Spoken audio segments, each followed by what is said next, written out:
And I think if we live our lives in that way, this is not Pollyanna. This is not pie in the sky.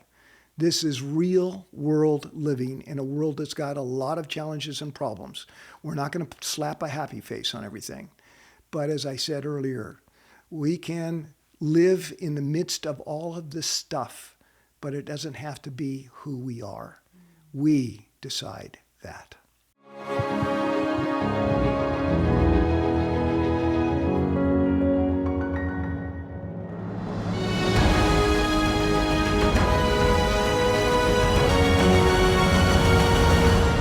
Welcome back. We have Dr. Gray Otis again with us, and we're going to be jumping into inspired solutions.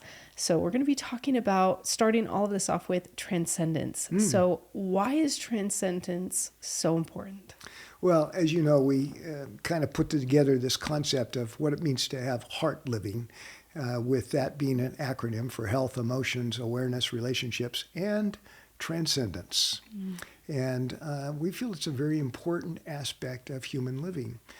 So transcendence means anything that a person takes in that is uplifting, supportive, inspiring, connecting with nature, all sorts of different aspects. And certainly it can include religious observance, but it really has this more of a higher transcendent spiritual type of aspect to it. And we believe it's really important. And again, we see that the other four heart essentials are impacted by how a person's being felt like they're kind of uplifted or motivated in a positive way. Interesting. And as we see different types of just interactions with people, do you see that the people that, is this something that people cognitively understand that they're experiencing, or are some people experiencing this and they don't even know they're experiencing transcendence? Does that make sense? Sure. Yeah, I think the answer is yes. Okay. Many people do. I think most people recognize that there's something in their life that they can't put exactly into words. One person expressed it this way: my week isn't complete unless I'm out walking and hiking a trail. He just enjoyed that so much. Now, could he say why that was a specific benefit for him? He could talk about it, but it was something that really uplifted him, and it was something that was very valuable to him. So yes, most people do recognize that. Some people, maybe not so much. Gotcha. Interesting. So are there barriers to transcendence? Yeah, the biggest one is that we don't recognize that it's important for us. And indeed, some people have kind of said, all of that spiritual stuff is kind of, I don't need that. And all I can say is, I think we all do. It's part of being a human, is to have these kinds of experiences. Obviously, no animal has any need for these kinds of experiences. They're just living from day to day and making sure that they're fed and protected.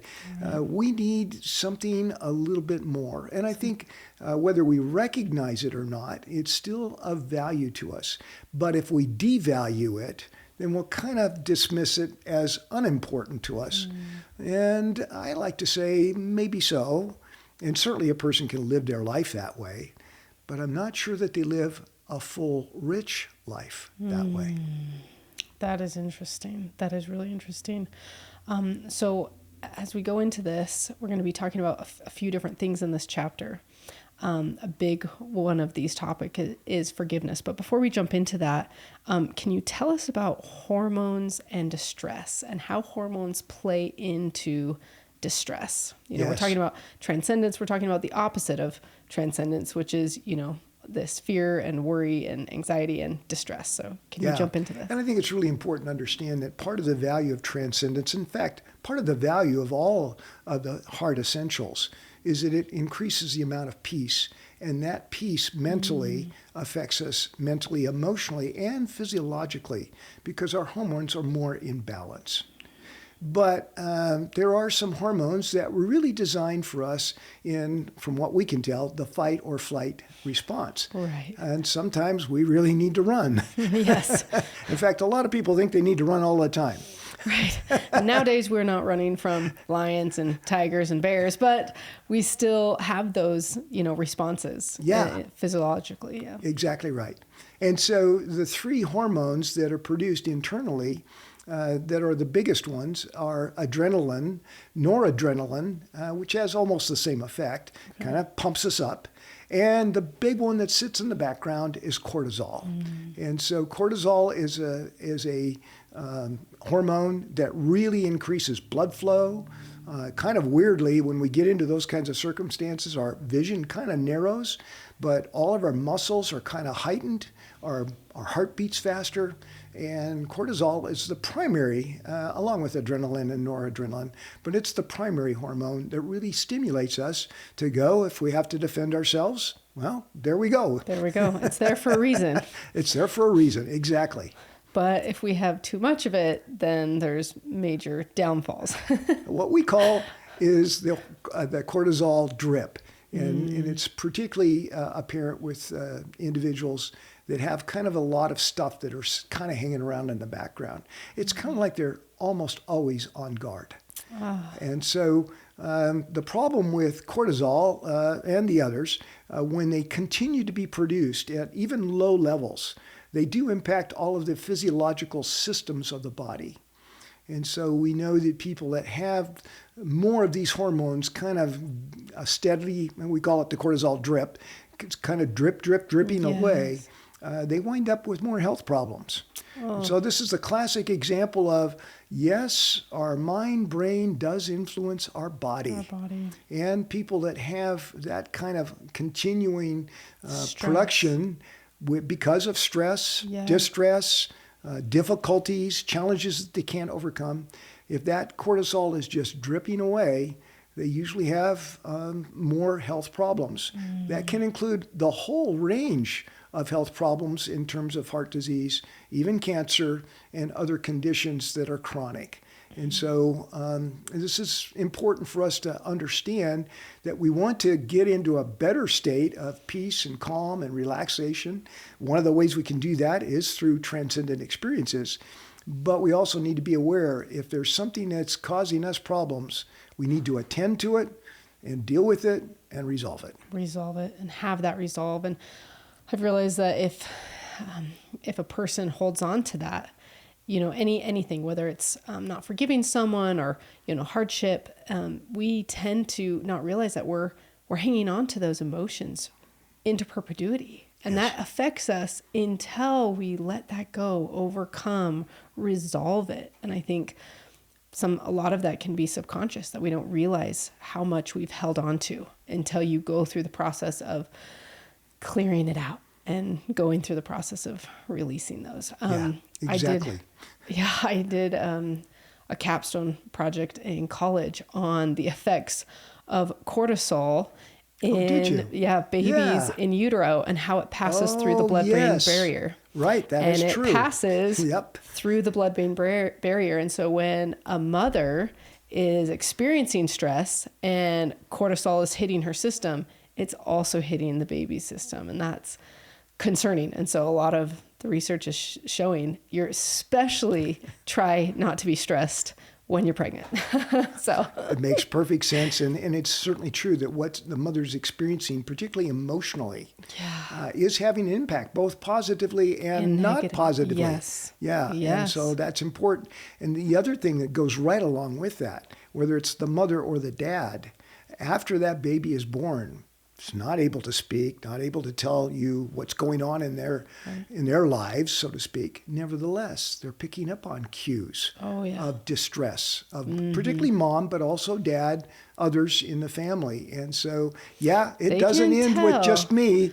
Right. It spreads. Yes. I mean, if a baby can tell within the first 24 hours, they can tell between their mother tongue and a foreign language. Within 24 hours of coming out of the womb, if they can understand that, they can understand so much more than we give them credit for. If there's that heightened emotion versus that calm and peace. And, even a mom holding a baby, they say even nursing, if the mom is really tight and rigid and nervous and everything, the baby can feel that, tensity instead of that peace and calm and relax. So it affects, our emotions can affect so many more people than just ourselves. Just ourselves, yeah. It goes beyond that. Yes. So I want to hear about Marco's story.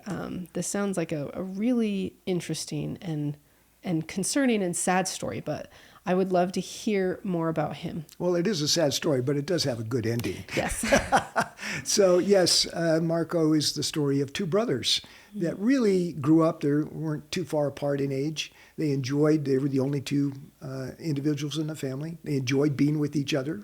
They had loving parents, and they got into their adult years, and everything was just going fine until their parents were tragically killed in an auto accident at the same time.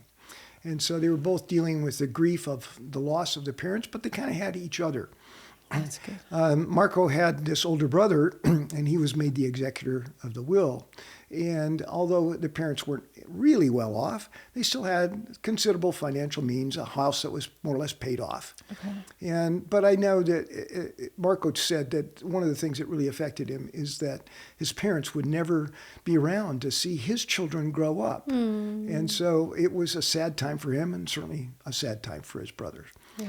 But they knew that a legacy was coming because of this kind of financial inheritance that they would be evenly divided. Okay. Unfortunately, Marco's brother ran into some financial difficulties. Oh, no. And since he was the executor, he also had the power of attorney to kind of take some of those funds and use them to kind of deal with his financial problems.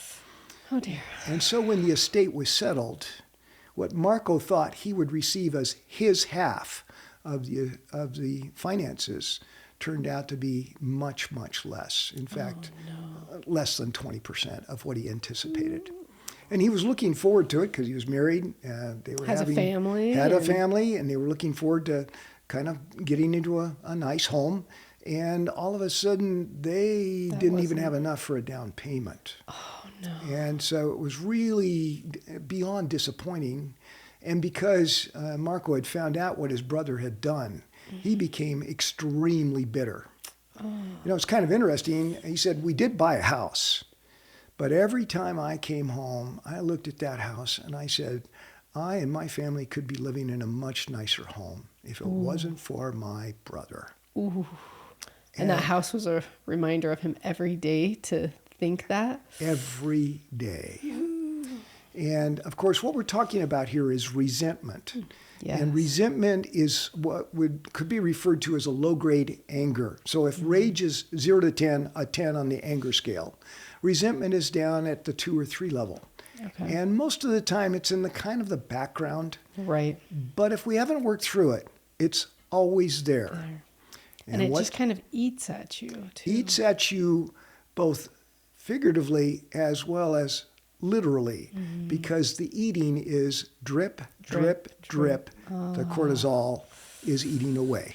Ooh, so what happened?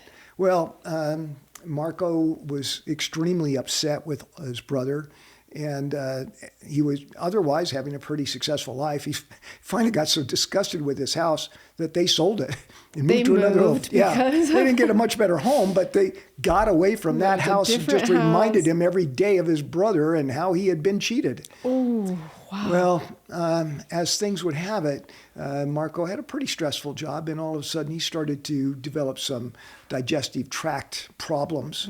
Went to his doctor, referred to a GI specialist, and they did a complete workup on him. Now, is that pretty common for people to have? Ulcers don't come out of nowhere. Okay, so it ended up being ulcers. Okay. And not only ulcers, but precancerous conditions. Oh, no.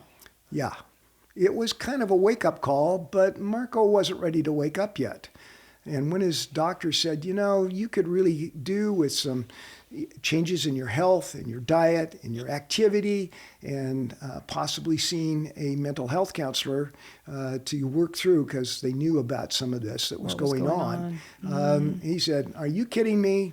I'm just fine with my lifestyle, and I'm never going to go see a shrink. Oh, he was not interested at all. Yeah, it was kind of the funny part of the story is the doctor was pretty sharp and said to Marco, well, I can understand that. If I was in your position, maybe I'd make the same choice. But he knew that Marco had lost both of his parents. Okay. And so then the doctor said, it's kind of too bad that maybe your children won't live to see you. Oh, sad. I bet that was a whoo, it got Marco's attention. Yes. Wow. And I think in a lot of those times, it's just no, I'm fine. I'm fine. You just want to keep going. But I mean, if you're having ulcers and it's already precancerous, that's already you got to do something. And the doctor knew. It was he could see, if you don't reverse this, it's pretty predictable where you're going to end up. Yeah. Yeah. At least it has a very good chance, and you're rolling the dice. And finally, Marco decided that maybe he ought to do something. He was reluctant to see a therapist, but his therapist clued in very quickly that he had all of this bitter resentment towards his brother, and started to talk to Marco about the benefit, not to his brother, but to him, about the power of forgiveness. And that's part of the reason why we talk about forgiveness in this particular chapter so much. Wow. And so as you saw these two brothers, can you go into the idea of comparison and why that can, some people don't think that that's really concerned, but I mean, you look at what happened to this story, and so much of our lives can be really cankered by the idea of comparison. Marco is a pretty good example of that. Yeah. We call it the comparison ladder. We're either up the ladder looking down at people or down the ladder looking up at people. And comparison really becomes problematic because, in a sense, as we make that comparison, we're also then leading ourselves into judgment of others. And also, oddly enough, judgment of ourselves. So Marco was clearly up the ladder from his cheating brother. Right. Morally, he was superior. Right. He was down the ladder because he didn't live as well as he thought he should live. And he didn't have the home that he ought to have for his family compared to others. Yes. And so this comparison of being on the ladder, as somebody said, is just kind of going to continue to eat away at us as well. And again, that can lead to, if we're doing a lot of this comparison, especially if we're looking at others and seeing what they've got and we don't, yes, that can also put us in emotional and even physiological pain, difficulties. Yeah, yes. And pain. Yeah, absolutely. Yes. I've heard, comparison is the thief of all joy. There's that quote where it's there's a lot of truth to that, where instead of just being, content with you and yourself, and I feel like because of the world we live in now with social media and everything, I feel like that can just be exacerbated, right? On such a grander scale. And we wonder why there are so many people with mental health concerns, and maybe that's a part of it. I don't think it's for sure. Is, for sure. And it is true, and I think this is an important thing that you just pointed out, Aurora, is a lot of this comparison is us looking up at others, what they have and what we don't have, whether it's success, whether it's finances, whether it's the car they drive, the clothes they wear. And that negative comparison leads to these kind of judgments. Right. We can't judge. We can't get into a position of contention, for example, without first being in the role of some kind of comparison. We see it in every element of our lives and in the greater community and even in our nation. And so comparison is something that we can all regulate. And just because things are not going very well somewhere else, that doesn't mean that they don't have to go well for me too. Right. If I'm aware that when I get into that comparison mode, and then I get into judgment mode, and then I get into the judgment of myself, it becomes real problematic. And then the drip is there. Then the drip. And then it just keeps dripping. Yeah. Wow. And we ought to finish up the story about Marco. Yeah. Because he actually did work with his therapist. Oh. And at first he was extremely opposed to forgiving his brother. But at some point, she helped him understand what forgiveness is not, what forgiveness is, and why it benefits him, in this case, Marco, And it might help his brother too, but that was only up to him. And so once he recognized that this was for his benefit, particularly also for his health benefits, Yes. he decided to reach out to his brother. They'd always enjoyed going to games together. And after years of holding on, and you said that right, holding on, I would say clinging on to that. Marco was able to kind of loosen up a little bit. He talked with his brother and then suggested maybe they get together for lunch and then get together for a game. And after the game, they had a long discussion. How did it go? And the hurt, the wounds were healed. Wow. And Marco said, as we say when we forgive, I, for the first time in years, am truly free. Wow. And it's kind of interesting. What are we freed from? Well, yes, from the resentment. In a funny sort of way, freed from ourselves. Yes. Yes. I've heard one of my favorite quotes on forgiveness is, forgiveness is to set a prisoner free and realize the prisoner was you. Yep, exactly. And that's what it is. I've heard, they say, another term for freedom is forgiveness. We so much of the time we think it's the other person, it's, we're saying that what they did is okay somehow or whatever. It's really about you. Yes. It's really benefiting you.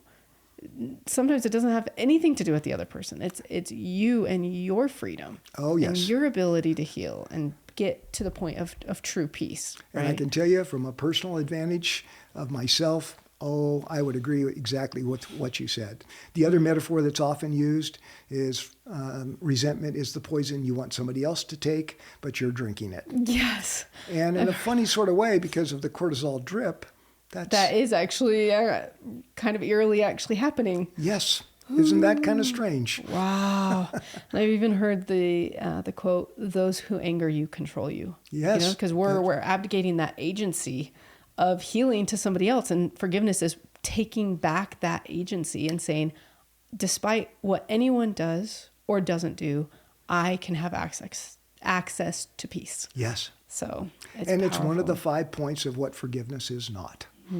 Yes, yes. So what are some of the misconceptions about forgiveness that most people have?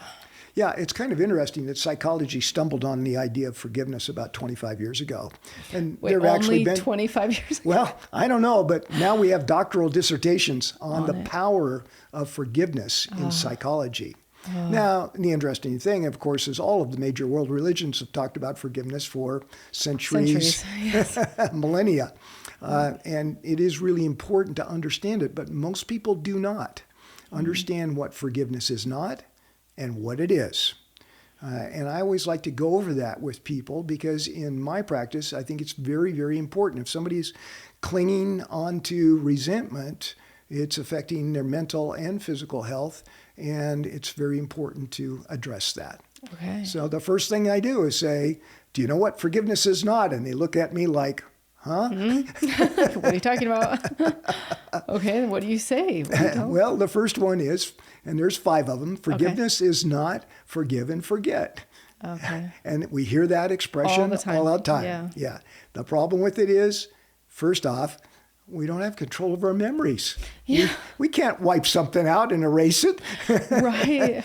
And secondly, and probably just as important, there's a lot of things we don't want to forget. For crying out loud, if we put ourselves in harm's way with somebody, we don't want to forget that and then put ourselves in harm's way again. There's a reason why we have a memory, and it's to preserve us, right, from situations. So there is an element of truth of forgive and forget. But most people, when they say that expression, they don't go into what it is. It is forgive and retain the memory, but retain it in a different way. Interesting. So we're not going to put ourselves back in a negative or toxic or harmful circumstance, but we can change the nature of the memory so that it's no longer so emotionally impactful on us. And we'll talk about how that works in a few moments. Ooh, okay, But in the meantime, we can go on to what forgiveness is not. Yes. Forgiveness is not excusing bad behavior. If somebody acts inappropriately, They're responsible for what they've done. Right. And forgiveness is not, under Monopoly, a get-out-of-jail-free card. Yeah. It is not sweeping stuff under the rug. Behavior that's inappropriate or harmful or wrongful needs to be addressed by the other person. It's not my responsibility to be in charge of that other person as to whether they own up to it or never own up to it. Right. But I don't have any responsibility on my part, if I'm forgiving, to excuse their behavior. Yes. Yes. So, and where we can really only be responsible for ourselves. Exactly. You know, and it's almost that difference between fault and responsibility. You know, like what happened may not be your fault, right, but it is your responsibility to heal your own heart. Take and care of no yourself. one else can do that. Nobody else. Yeah, exactly right. So we just want to reaffirm that we're not excusing anybody when we forgive them. And that's not a part of, it has nothing to do with forgiveness. Another element is forgiveness is not necessarily trusting somebody. I always like to say forgiveness is on one plane, trust is somewhere else. Oh, I think that's so important. Yeah. So important because I think there's a lot of people that, you know, they feel where it's like, oh, I want to forgive them, but it's like, I just can never trust them again. It's like, Yeah. That's okay. Yeah. It's okay. That's right. They have to earn that trust back. Forgiveness is about you, but that trust is about them. They have to earn that trust back in your life. So. Exactly right. So that is the understanding. And again, many people do have that misunderstanding that if they forgive, well, I've got to trust again. No, you don't. You said it right. The other person is responsible for earning their trust back. Yeah. Okay. Yeah. That's important. And then forgiveness is not necessarily staying on in a relationship. There are circumstances in which somebody has treated somebody in a horrible way and they haven't made any attempt to change. And if they stay in a relationship with that person, it's a good chance that that other person will act out in a very negative or perhaps even harmful way. So there are some relationships that are just not going to work. Right. And we can still forgive, but it certainly doesn't mean that we have to be in a relationship that it potentially is harmful to us or to others. Right. Those healthy boundaries that Yeah, exactly. that I didn't learn how to set until I was much older.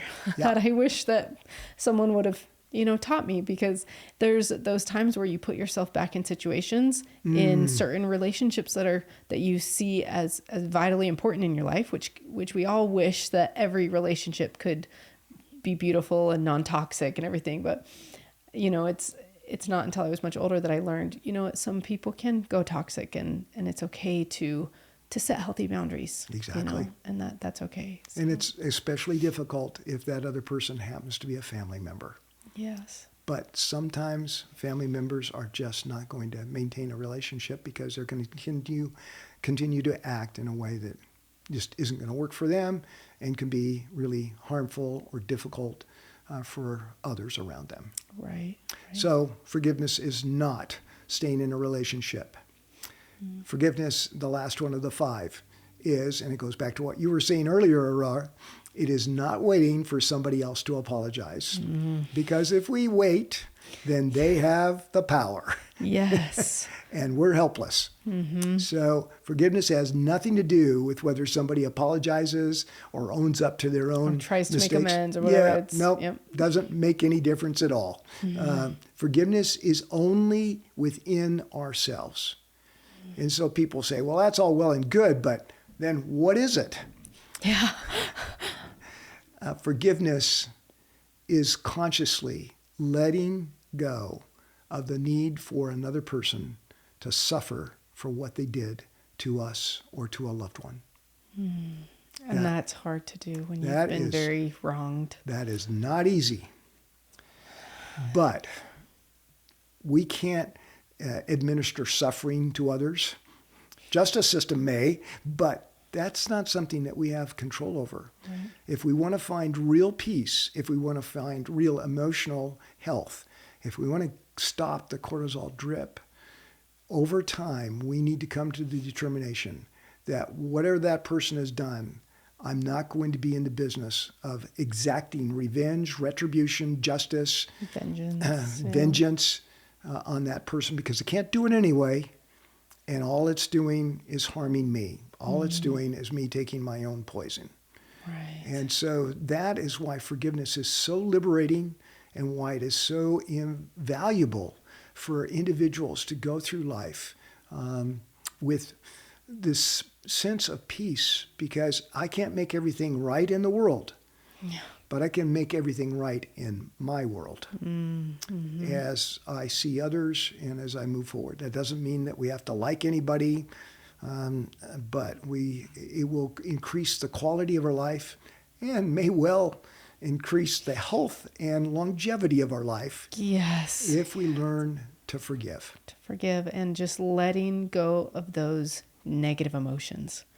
I think that's the big part. It's like, can we get to that point of just releasing those negative emotions? And I mean, I was in a conference and a doctor was talking about how impactful it is on your health of yes. this topic of forgiveness. This was a number of years ago. And I was surprised to hear how bold he was, just because we think of forgiveness as something, not necessarily calculatable. And that's been, studied. Like you said, it's only been really in the last 25 years, but he was saying so bluntly, if you do not forgive people, your life expectancy will likely be lower. Yes. I mean, he's like, like you've been saying, eats at you. So if we can release ourselves from those negative emotions, it's freeing and it can be life-changing. Yeah. Because it can literally change your state of being from all those negative emotions to peace and happiness and joy. Yeah. And that's our decision. And a lot of people think that it's not, that forgiveness isn't, but it only comes down to you as an individual. And I think the important part is they also don't believe it's possible for them Yes. to forgive, because it's easy to say, well, just let go. But letting go is not easy in this case. Oh. It's not like dropping a pencil on the floor. Right. But there are some pretty good approaches to forgiveness. I use one approach that has been enumerated in the book. We have a number of steps in it, but it basically comes down to going back to understanding how you were hurt. So we basically consider our own hurt feelings. Did we feel accused, guilty, rejected, unlovable, or powerless? And most commonly, the important ones there, for example, with Marco, was he felt unlovable and powerless. If his brother really loved him, he certainly wouldn't have acted that way. And of course, Marco was powerless to do anything about the financial legacy that was left by his parents.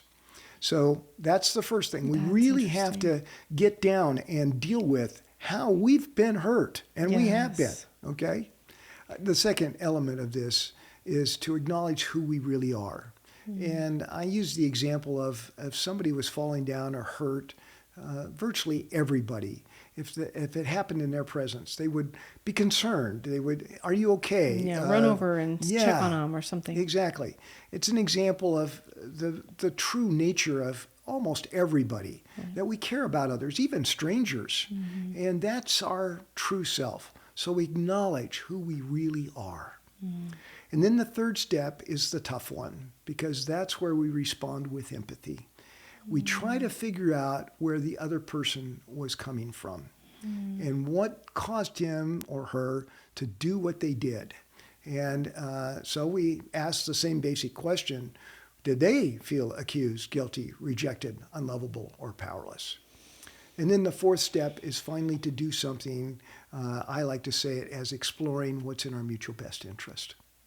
And Marco went through that process. He went through this idea of, I didn't feel accused and I wasn't guilty of anything, but I certainly felt rejected. Yes. And if my brother really loved me, he would have done this equally. He would have figured something out. And then finally, he was, of course, feeling powerless. Well, Marco, as he worked with his counselor over a few sessions and kind of developed this true sense of who he was, acknowledged, I do care about others, and I do love my brother. I don't like what he did, but I still care about him as a person. Yeah, exactly. And so with that, he went on to the third step, which he got tripped up on a couple of times. So he started out. So Did my brother feel accused? I don't care what my brother felt. Right, because we feel so wronged in those situations. Yeah. But he kept at it. It took him about 5 attempts. Really? Yeah, but finally he got through it. Did my brother feel accused? Oh, yeah. Did my brother feel guilty? Certainly. He must have felt horribly guilty. Right. Did he feel rejected, and particularly by his own values? Yes. Did he feel unworthy to be loved? All in caps. And finally, did he feel powerless to do anything? He told me his brother told him that he'd gotten into financial difficulties, and that's what led to all of this. He felt powerless about the whole thing, but felt especially powerless because he knew what he needed to do for his brother in, sharing that legacy with him. Right. And he did try to make amends at one point, but Marco wasn't hearing any of it. But when he went through all of this, then and only then could he say, okay, let me explore what's in my mutual best interest with my brother. Mutual best interest means that it's got to work for me, but it's also got to work for the other person. Marco started out with just trying to come up with visualizing some of the wonderful experiences he's had with his brothers to kind of put him back in a little bit more of a mental frame of mind. And then he came up with a plan. And the plan was, I'm going to reach out to him and I'm going to see if we can have lunch and then we'll go from there. And they did. Start those baby steps. So that's the good ending to the Marco story and his brother's story. Now, this ended well, but again, we want to emphasize, Marco was not forgetting. Marco was not excusing. Right. Marco was not going to be trusting because that's going to be earned by his brother over time. Yeah. He was going to stay in his relationship with his brother, but only if his brother responded in some positive way. Yes. And he did. Okay. And finally, Marco did not wait for his brother to say, I'm sorry. Right. Wow. And what about for people that maybe feel that they have been wronged from a person that's doing it in a state of almost malice? Where I think the majority of people do not work like that, right? But there are some people where they're causing pain just to cause pain. Would you say that that's the hurt people cycle? Where maybe that person, I'm trying to think about people who've been deeply, deeply wronged, right? Yes. In this case with Marco, his brother, it sounds like his brother would not have done something like that unless he was in a horrible financial situation and he didn't know what to, obviously he did not want to purposely hurt his brother. But there are people out there that are truly causing harm to someone out of a feeling of malice. How do we help people that have experienced that type of pain? Is it realizing that that person probably also was treated in some regard with abuse at that point? Or abuse or some other horrific circumstances or other situations. We don't really know. Certainly there are individuals that do act out of ill intention, purposefully. The 4 steps that we just talked about still apply. Okay. But when you get down to responding with empathy, you recognize that that person is, among other people, among the most unlovable, both from their vantage point and from the vantage point of many other people around them. And that's a sad state of affairs. And finally, also, they're powerless. They're in a prison of their own making, and they cannot escape it unless they really come to terms with themselves. And some people do, but some people never do. And so we see this in different types of personalities, perspectives, people that can't stop lying, people that can't stop abusing or manipulating others, people who are constantly taking advantage of others and don't care.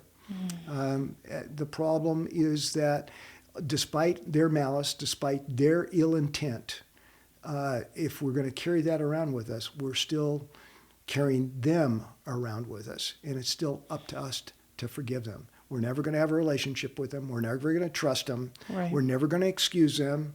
And frankly, it's okay to kind of hope that maybe justice will eventually overtake them.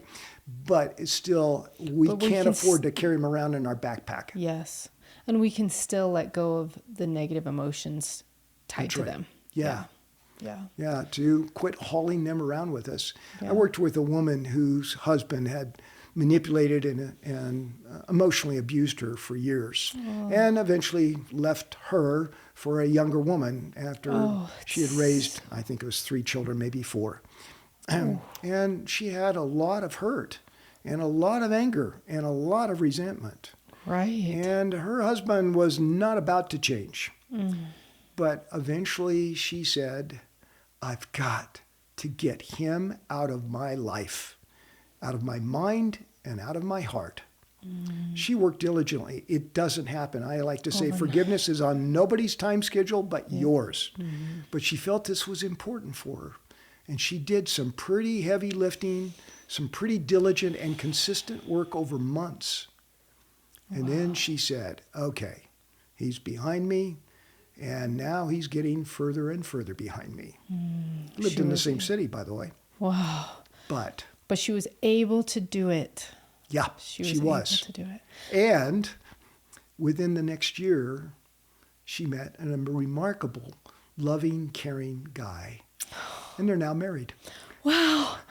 And you wonder, I've heard that, when you don't, go through processes, you can take these things and they can go into the next relationship or the next relationship, Yes. and it's like, unless you can, it's beautiful that she was able to truly work through that before she met someone else, right? Well, and I kind of like to think that sometimes we're kind of putting out some good vibrations, to quote a really old song. Yeah. And people are Can more sense that. attractive under those circumstances Right. because they're free of their own past and negative Yes. experiences, and they're more open, and then somehow people are kind of picking up on that. Right.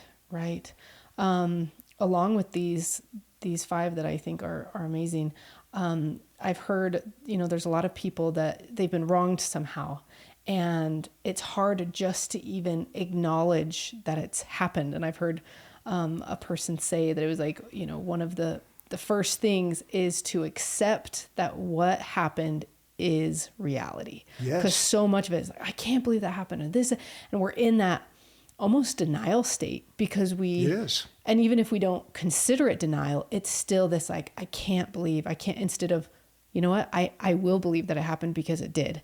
Okay, now let's go to the next step. And so I think that that's powerful to just acknowledge, as hard and painful as it is. It's like, this happened, and I'm going to acknowledge that was the reality, and let's keep going, And So. that's precisely why the first step is so important. I have to really come to terms with- to how I was injured Yes. and how I was hurt. Yes. And sometimes we almost have to sit with it and accept the reality, because the other piece that you're kind of talking, the other side of the coin, is that we try to sweep it under the rug. Oh, Yeah. that wasn't important, or I just Right. got to forget that. Yes. Yeah, well, you can try and again deny it, Yes. but it's still there until you really come to terms as to how badly this has affected you. Right. And I think maybe I really love that. And I think there are some things maybe to be able to tell the difference if you're actually forgiving versus, not forgiving is,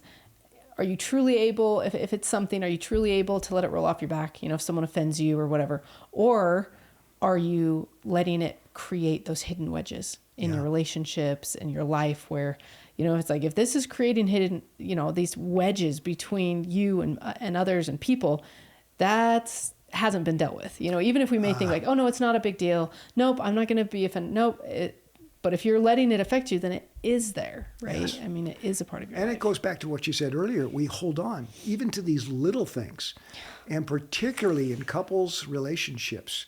If one or both of them are holding on to those things, they're keeping score. And it isn't a positive scoreboard. No. And when the things get more difficult, our memory goes back to those things that have been a problem for us in the past.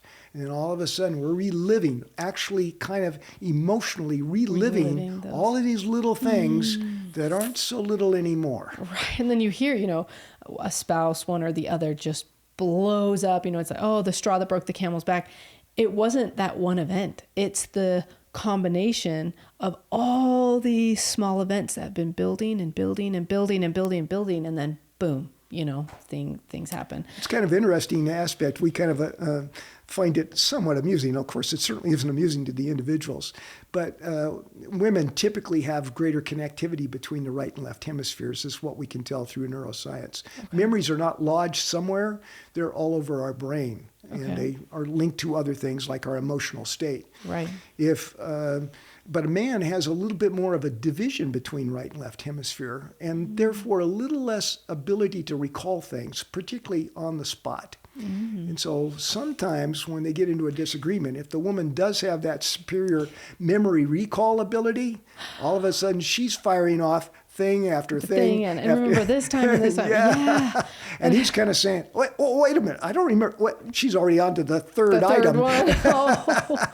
And that's just that's so hard, because it doesn't benefit us when we hold on to that. And my husband and I, years ago, learning things and studying about things like this. And I told him, I was like, I consider that, what we're talking about, I termed it marriage debt. Yeah. When you don't resolve something, if you truly can't let it roll off your, off your back and off your duck feathers, if you are holding on to that for whatever reason, that's debt it's an emotional type of debt. Exactly. And we've decided through our marriage that we won't have marriage debt. It's like, if something is bothering one of us, we talk about it. We talk about it immediately. We have a way that we talk about it, and it's resolved. Yes. Where it's not this, these feelings that are just you're harboring, and then you're mind reading, and then you're ruminating, and all these things start coming up. It's like, you can solve it actually so easily if you know how to communicate well enough, and if you work it out before all of that emotion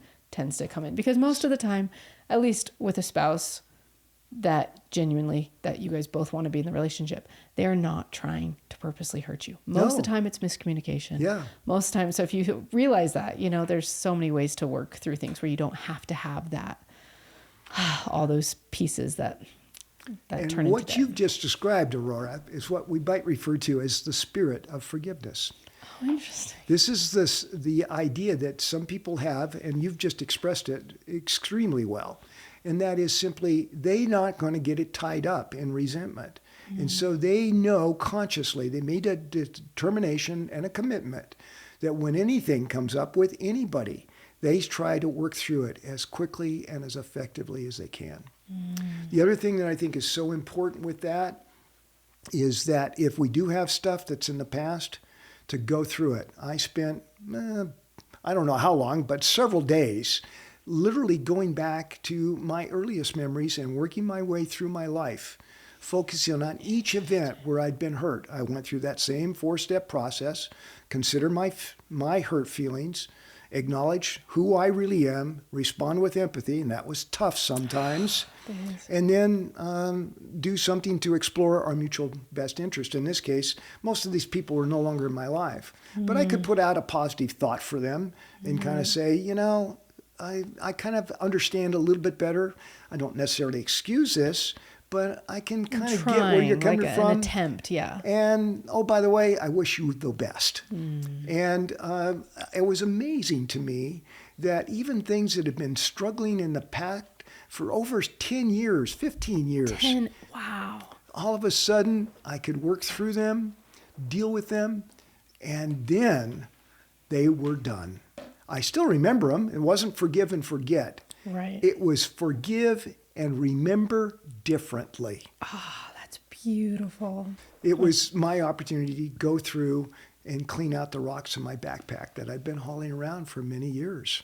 Wow, I've never heard of doing that, like through your whole life. You know, some people do it. Oh, the situation it's present, it's right here in front of me. But I haven't heard of someone that's really gone through that process and the effort to do it through their entirety of their life. I mean, it was, like I said, days of going back and going back to some memories that were fairly early, and then all the way through to where I was at that point in my life.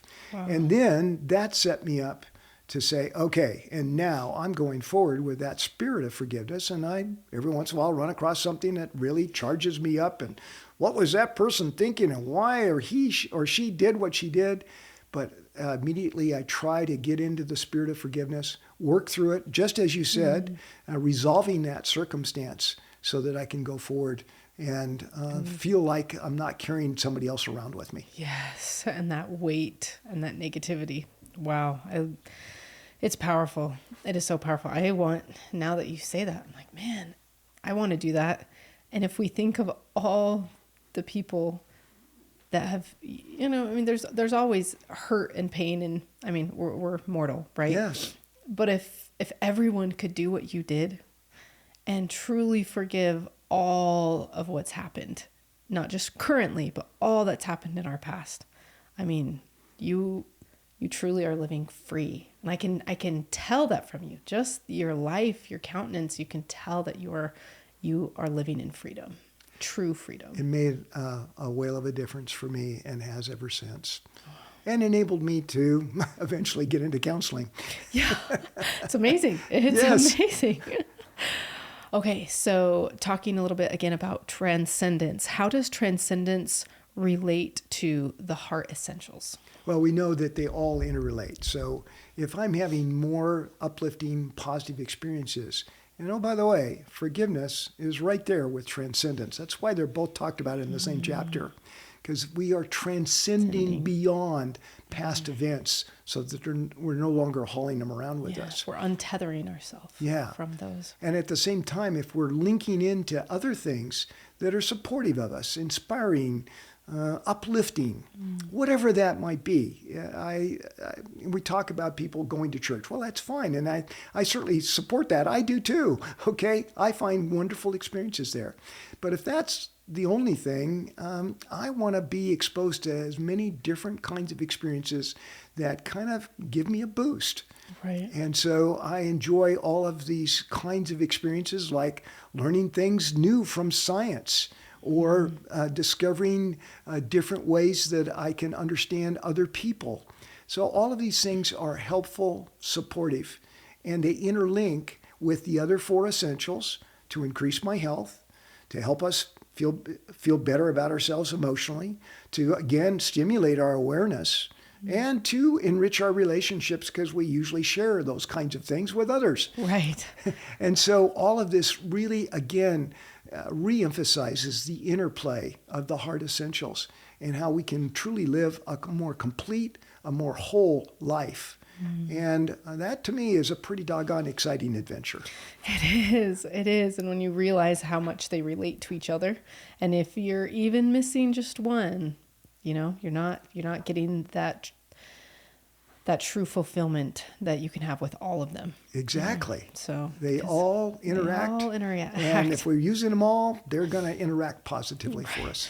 And they're going to increase our key core beliefs about who we are. Yes. I mean, even if we've talked in past chapters of, just the health side of things. So, well, you could eat healthy, you could sleep well, you could be exercising. But if you have that cortisol drip going in the background all the time, are you truly, fully living your best health, to your healthiest possible? No, so that it is really interesting how well they connect. Yeah.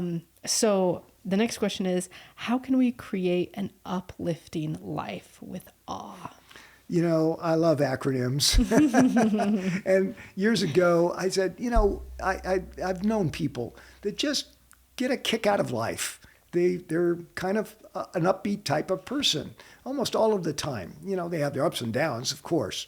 But generally speaking, they just go through living on another level. Yeah, kind of. Yeah. And I was talking with one of them, and he says, I think there are three things that are really important to me. The first one is appreciation. We call it the attitude of gratitude. But I even like the word appreciation even more. We may have talked about this earlier, but appreciate has a double meaning. It first means to be grateful.